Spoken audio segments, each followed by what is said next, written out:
देश में तमाम जगहों पर अगर बात की जाए अतिक्रमण, तो ये अहम मुद्दा बना होता है। आखिर अतिक्रमणकारी कौन है, कहां से ये आते हैं, कौन लीगल अतिक्रमणकारी हो जाता है और कौन इलीगल अतिक्रमणकारी हो जाता है, ये भी सवाल है। ये मैं क्यों कह रहा हूं, एक शेर है, हम आह भी करते हैं तो हो जाते हैं बदनाम, वो कत्ल भी कर दें तो चर्चा नहीं होता।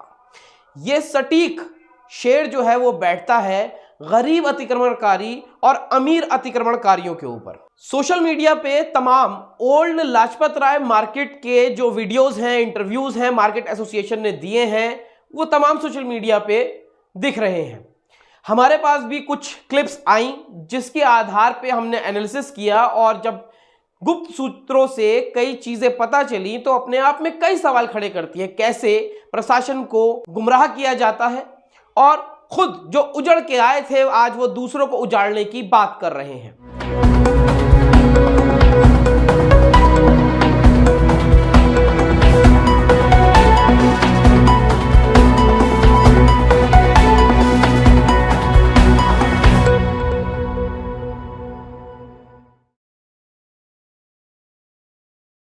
नमस्कार, मैं मोंटू राजा, एंटी करप्शन इंडिया से स्वागत है आपका। कुछ आपको वीडियोस हम दिखाएंगे जिसमें आप देखेंगे कि किस तरह मार्केट एसोसिएशन के लोग या फिर कहें कि मार्केट में जो दुकानें हैं उसको अपना मालिक कहने वाले लोग, क्योंकि मालिकाना हक नहीं है अपने आप को, लेकिन मालिक वो कहते हैं, मालिक कहने वाले लोग किस तरह से जो उजड़ के आए थे पाकिस्तान से, जो सालों खुले में तख्त पे, खटिया पे, लाल किले के सामने बैठा करते थे, मतलब पटरी वाले थे पहले, सरकार ने उनके ऊपर दया खाई और उनको मार्केट में बसाया। आज वही लोग बिना मालिकाना हक के करोड़ों रुपए की दुकानें बेचते हैं, खरीदते हैं, इलीगल कंस्ट्रक्शन करते हैं, एक जो ऐतिहासिक इमारत है उसको नुकसान पहुंचाते हैं। आगे आपको बताएंगे किस तरह नुकसान होता है और क्या उससे खतरा है। साथ ही अपने बेसमेंट खोद देते हैं, बेसमेंट को बढ़ा के बरांडा कवर कर लेते हैं। ऐसी तमाम चीजें हो रही हैं, लेकिन गाज गिरती है उस गरीब पटरी वाले पे जो मोटी रकम खर्च नहीं कर सकता। एक आप ये वीडियो देखिए, उसके बाद इस पे जवाब भी देते जाएंगे। प्रधानमंत्री सामने से भाषण देते हैं पर एक पेड़ की आड़ में सारी मार्केट छुप जाती है और पर्दे लगा दिए जाते हैं। अब आपने सुना कि पीएम सामने लाल किले से भाषण देते हैं और यहां पर्दे लगा लिए जाते हैं।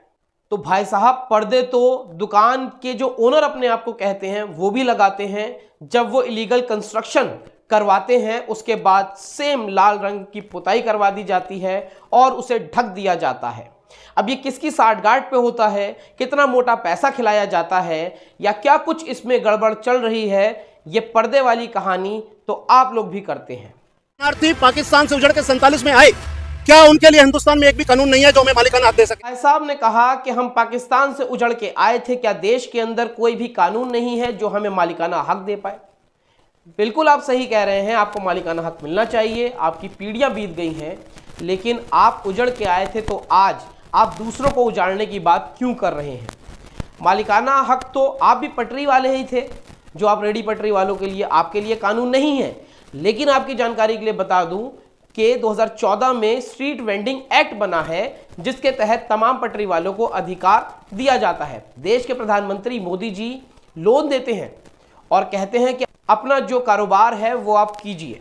तो सरकार इसमें मदद कर रही है, इनके लिए स्पेशल एक्ट बना है और आप कानून की बात कर रहे हैं। जवाहरलाल नेहरू जी प्रधानमंत्री जब यहाँ पे झंडा फहराने के लिए आए तो उन्होंने देखा कि लोग तख्त के ऊपर बैठे हैं, ओपन द एयर तिरपाले लगा के इनको यहाँ पे स्टेब्लिश किया जाए। इस मार्केट का गठन किया गया। जो मार्केट का स्ट्रक्चर देख रहे हैं ये गवर्नमेंट ऑफ इंडिया ने बना के दिया। नेहरू जी ने भाषण दिया, उसके बाद देखा कि ये तमाम लोग जो हैं खुले में तख्तों के ऊपर, चारपाइयों के ऊपर बैठे अपना व्यापार कर रहे हैं। उसके बाद नेहरू जी को एहसास हुआ और नेहरू जी ने ये मार्केट बसाई। आज सेम चीज आप लोग भूल गए हैं कि आप लोगों के दादा, आप लोगों के पिता ने क्या कुछ झेला था और आज आप इसको दरकिनार करके जो अपना परिवार पाल रहा है उसके पेट पे लात मारने का कार्य आप लोग करने जा रहे हैं और कर रहे हैं। तख्त पे बैठने वालों को सरकार ने मार्केट दे दी। जो स्ट्रीट वेंडर्स हैं उनके एक्ट में भी ये लिखा है सरकार को इन लोगों को भी मार्केट देनी है ताकि जो इनके पास वेंडिंग सर्टिफिकेट्स हैं, जो लोन है, जो दस्तावेज एमसीडी से रजिस्टर्ड हैं, उनके आधार पे इनको भी व्यवस्थित किया जाए। लेकिन अब तक सरकार नहीं दे पाई है, क्योंकि आपको मिल गया है तो आप भूलते जा रहे हैं कि किन चीज़ों को आपने झेला है, और वही चीज़ ये लोग भी झेल रहे हैं। लेकिन आप भी उजड़ के आए थे तो दूसरों को उजाड़ने की बात नहीं करनी चाहिए। मेक इन इंडिया की जब अलग लगी 2014 में, जब मोदी जी ने अलग जगाई, एक अनऑर्गेनाइज सेक्टर था, वो ऑर्गेनाइज सेक्टर में तब्दील हो गया। हमारी वो इकाइयों में एक जुनून आ गया, वो 6 यूनिट्स जो है पावरफुल होने शुरू हो गए। लेकिन विडंबना ये है कि आखिर इनको संभालने के लिए जो यूनिट्स अब बने हैं, उनकी जो अगर आगे की आवाजाही नहीं रहेगी तो ये कैसे पनप पाएंगे। 2014 में देश के प्रधानमंत्री मोदी जी ने मेक इन इंडिया का नारा दिया, जिसके बाद इंडियन मैन्युफैक्चरर्स को जोश आ गया और वो भी लग गए मेक इन इंडिया बनाने में। लेकिन अहम परेशानी जो है वो ये बताई जा रही है, मार्केट में एक्सेस नहीं कर सकते हैं आप, आवाजाही में आपकी बहुत दिक्कत परेशानियां हैं, क्योंकि कॉरिडोर जो है, लॉबी जो है, वो ऑक्यूपाइड कर ली गई है। आखिर ऑक्यूपाइड किसने करी है? दुकान वाले एक हाई कोर्ट के ऑर्डर का भी जिक्र करते हैं, जिसमें साफ कहा है कि लॉबी जो है उसको खाली रखा जाए। आप तमाम चीजें दिखा रहे हैं कि ये अतिक्रमण है, लेकिन कॉरिडोर की अगर बात की जाए, उसमें अतिक्रमण किसने किया हुआ है ये हम आपको दिखाते हैं। जो ये 8-9 फुट जगह है लॉबी की, ये लोगों के चलने की है, पेडेस्ट्रियंस की है। लेकिन लोग क्या कर रहे हैं, जो दुकान वाले हैं वो क्या कर रहे हैं, अपना माल बढ़ा के लगाते हैं, अपने ही दुकान के आगे किराए पे ठिए देते हैं, उनसे किराया वसूलते हैं। तमाम आप देखेंगे ये जो दुकान वाले हैं, ये अपने ही दुकान का माल जो आप बेच रहे हैं वो आगे बढ़ाते हैं, लॉबी को ऑक्यूपाइड करते हैं और गाज बेचारे पटरी वालों पे, स्ट्रीट वेंडर्स के ऊपर गिराते हैं और मिसकम्युनिकेशन फैलाते हैं प्रशासन के अंदर, ताकि जो गरीब है उस पर सरकारी डंडा आसानी से चल जाता है और जो मार्केट एसोसिएशन है, जो मोटे सेठ बैठे हैं दुकानें ले लेके, उन पे कानूनी कार्रवाई नहीं होती, क्योंकि वो मैनेज कर लेते हैं। नंबर 1 से लेकर 2 नंबर तक यहाँ पे पूरा कॉरिडोर है, जहाँ पे ये सारा कार्य होता है, जहाँ पे फ्रंट है पूरा, जिसको नेताजी सुभाष पैलेस के अमर कहते हैं। यहाँ पे आप देखिए कोई चीज ऑर्गेनाइज नहीं है। हमारे मार्केट के प्रांगण में सब कुछ है, पार्किंग भी है, लोग पटरियों पे भी बैठे हैं, काउंटर्स भी लगा के बैठे हैं, दुकानें भी हैं, लेकिन अव्यवस्थित हैं। मार्केट प्रांगण में सब कुछ है, पटरियां लगती हैं, जगह नहीं है। आखिर पटरियां कौन लगवाता है? हकीकत आप लोग जानते हैं कि किस तरह फोटो और वीडियो में दिख रहा है कि जो लॉबी है वो पूरी तरह घेर रखी है दुकान वालों ने, जो दुकान के अंदर सामान बेच रहे हैं उन्होंने ही अपने काम करने वाले जो दुकान पे लोग हैं उनको अपने आगे बिठाल रखा है और पूरी लॉबी को कवर किया हुआ है। क्या ये अतिक्रमण नहीं है? पटरी वाले हैं, हमारे जो चांदी चौक के पटरी वाले हैं, ये लोग हमसे झगड़ा करते हैं, हमारे दुकानदार से डेली झगड़ा होता है, इनके यहाँ स्नैचिंग करते हैं, ये गलत आइटम बेचते हैं। फिर ये भाई साहब कह रहे हैं पटरी वाले जो हैं वो झगड़ा करते हैं, दुकान वालों के यहाँ स्नैचिंग करते हैं, गलत आइटम बेचते हैं। क्या गरीब होना अपराध है? यहाँ ये सवाल खड़ा होता है। तमाम पटरी वालों को, तमाम चांदनी चौक के रेढ़ी पटरी वालों को इस शख्स ने स्नैचर बोल दिया है। क्या कोई सबूत है? अगर सबूत है तो आप लोग सक्षम हैं, पढ़े लिखे हैं, क्या आपने एफआईआर करवाई है? क्या पुलिस से आपने शिकायत करी है? कितनी एफआईआर आपने कराई हैं? कितनों पे कार्रवाई पुलिस ने नहीं करी है?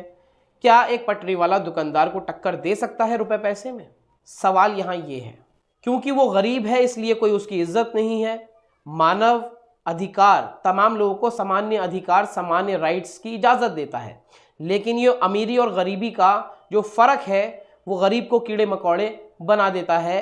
इस स्टेटमेंट से आप साफ सुन सकते हैं कि किस तरह सभी रेडी पटरी वालों को स्नैचर बोल दिया है। वैसे तो तमाम दुकानदार, बिजनेसमैन टैक्स की चोरी करते हैं, कच्चे बिल पे सामान बेचते हैं, चोरी तो वो भी है, लेकिन वो अमीर हैं, उनकी ट्रांजैक्शंस बड़ी रहती हैं, इसलिए उनके ऊपर शिकंजा आसानी से कस नहीं सकता एक गरीब पटरी वाला। हफ्ता मिलता है पुलिस को भी, एमसीडी को भी। ये जो आला अफसर बैठे हैं कुछ पैसों की आड़ में ये काम करवाते हैं, पर गवर्नमेंट को कोई पैसा नहीं मिलता। पुलिस और एमसीडी हफ्ता लेती है, जो आला अधिकारी बैठे हैं एमसीडी और पुलिस के, वहां तक पैसा जाता है, इसलिए कार्रवाई नहीं होती और गवर्नमेंट को पैसा नहीं पहुंचता है। जनाब, हफ्ता और पैसा और करप्शन तो आप लोग भी व्याप्त कर रहे हैं। जब आप इलीगल कंस्ट्रक्शन करते हैं, एमसीडी के अंदर, पुलिस के अंदर पैसा आप पहुंचाते हैं, वो रकम काफ़ी मोटी होती है और आपका स्वार्थ होता है इसलिए वो चीज़ आपको शायद नाजायज़ नहीं लगती है, क्योंकि ये गरीब है, ये 50-100 रुपये अगर खर्च भी कर देता है तो वो आपको अखरता है, क्योंकि आप ही बाहर तक घेर के चीज़ें करना चाहते हैं। टैक्स की चोरी आप भी करते हैं, जीएसटी की चोरी आप भी करते हैं। तमाम ऑडिट्स के अंदर कई व्यापारी बड़े पकड़े भी जाते हैं जब शिकायतें होती हैं। तो एंक्रोचमेंट जो है ये पुलिस, विधायक, पार्षद किसके द्वारा लगता है हो रही ज़्यादा? देखिए, किसी की बिना मिली भगत के तो कुछ नहीं सकता। एंक्रोचमेंट में विधायक, पुलिस, एमसीडी सब शामिल हैं।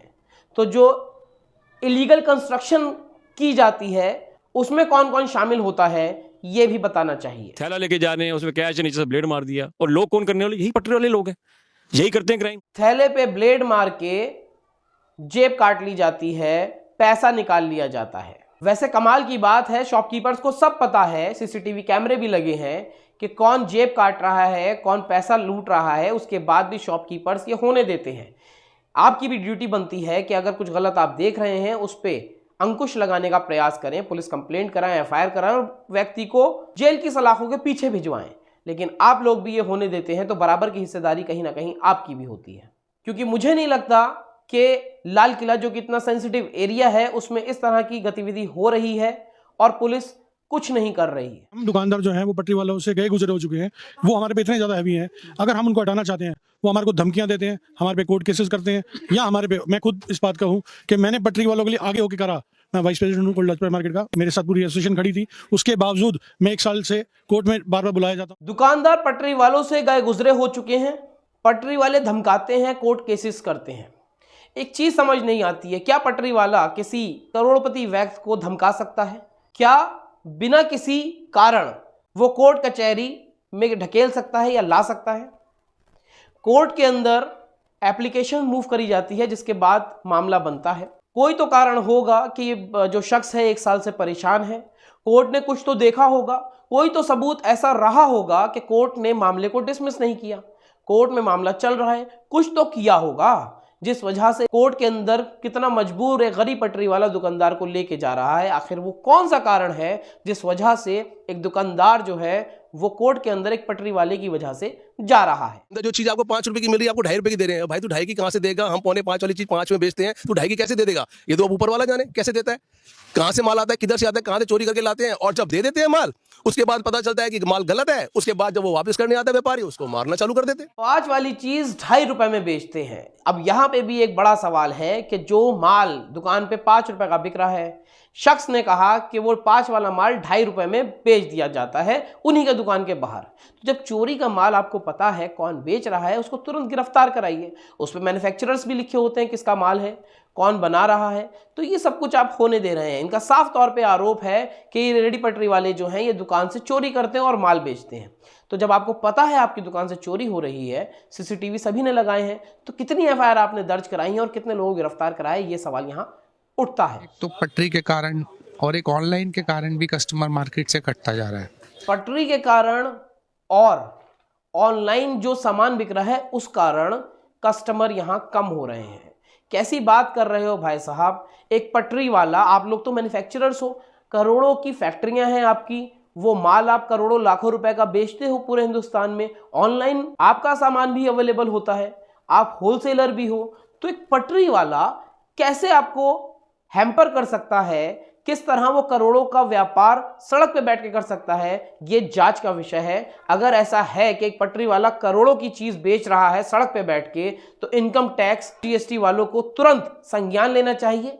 मार्केट के अंदर तमाम दुकानों का और तमाम पटरी वालों का जीएसटी, सामान किस तरह बिक रहा है, इस पर रेड्स मारनी चाहिए और देखना चाहिए कि आखिर परेशानी क्या है। पर जब बरसात होती है तो यहाँ पे स्विमिंग पूल बने होते हैं।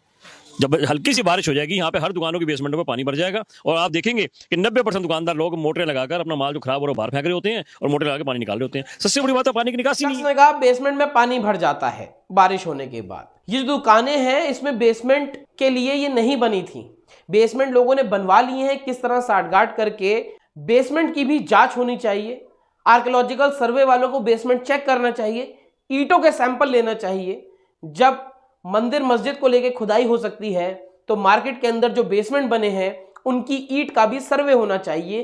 क्या ये आज़ादी के टाइम की ईंट है या फिर ये कुछ ही साल पहले की ईंट है। सूत्रों के हवाले से तो यह भी पता चला है बीते 5 साल के अंदर बहुत सारी कंस्ट्रक्शन की गई है इलीगल तौर से। कुछ महीने पहले भी छतों के ऊपर कमरे बनाए गए हैं, टॉयलेट्स बनाए गए हैं। बहुत परेशान है सर, हम इतना ज्यादा परेशान है कि कभी कभी दिल करता है कि मार्केट छोड़ के चले जाए, लेकिन कहाँ जाए सर, कहाँ से खाएंगे रोटी, कहाँ से मिलेगा हमारे को, सब कुछ बच्चे कहाँ से पालेंगे।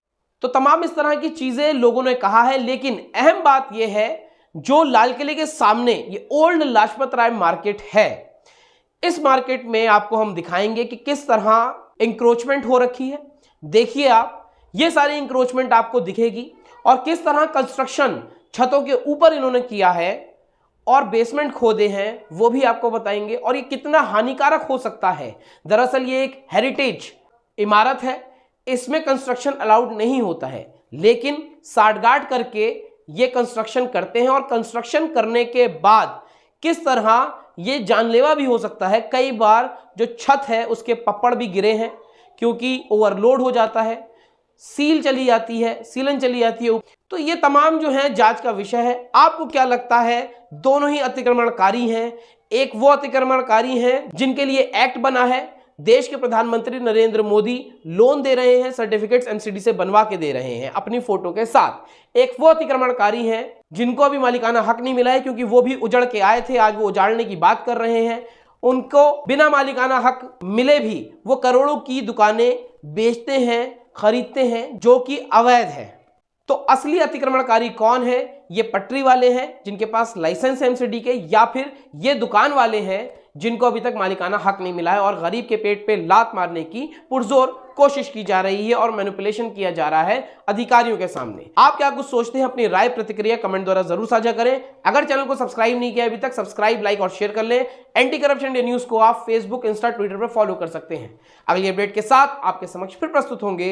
नमस्कार।